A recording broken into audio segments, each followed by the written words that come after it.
So we can receive revelation.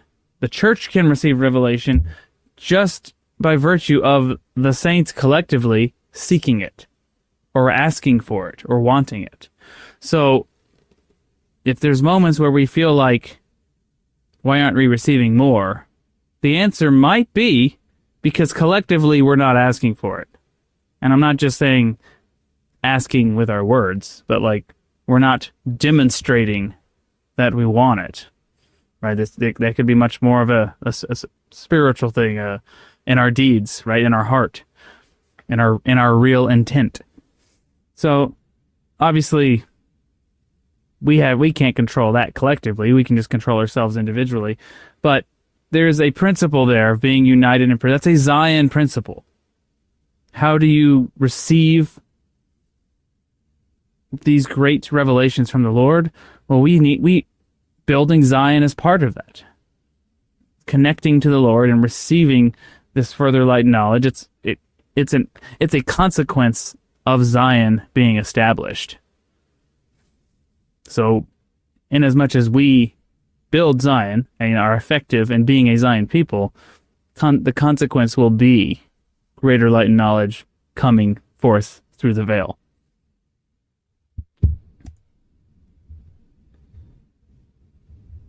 And the Lord tells us that as part of the restoration, those who are being called in with a purpose to assist in the work of gathering the elect. I say unto you that you are chosen out of the world to declare my gospel with the sound of rejoicing, as with the voice of a trump. And ye are called to bring to pass the gathering of mine elect. For mine elect hear my voice and harden not their hearts. So this is kind of what I was talking about in the beginning. We're here to gather the elect, and we certainly are bringing in plenty of stragglers along with them. You and I included, probably. I was going to say, I think we feel like we're part of that stragglers crew. We just got caught up in the net, man, and here we are. But I joke, but in reality, that's the beauty of it, is that the net is wide. The net is big, right? That's what the parable that Christ gave. You cast the net, catch all kinds of fish. Bring them in, let the Savior sort it out, right?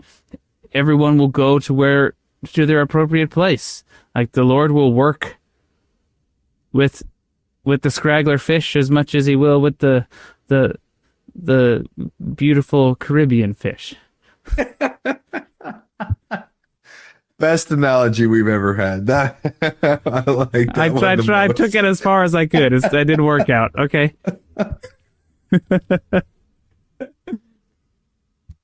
But there is a principle here. Like the purpose of the gathering is to gather the elect. Right? Mm-hmm. The Lord has restored the church, has restored his priest for what purpose? To save as many souls as possible.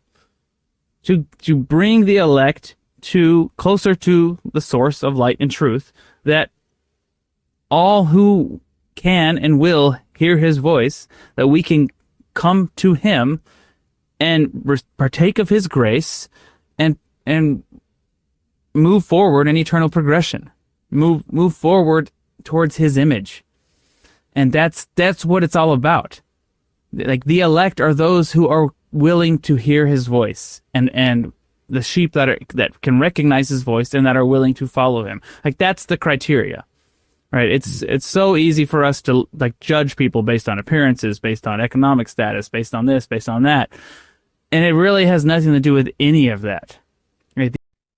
Thank you for watching. If you found this content spiritually enlightening, please like, comment, and subscribe.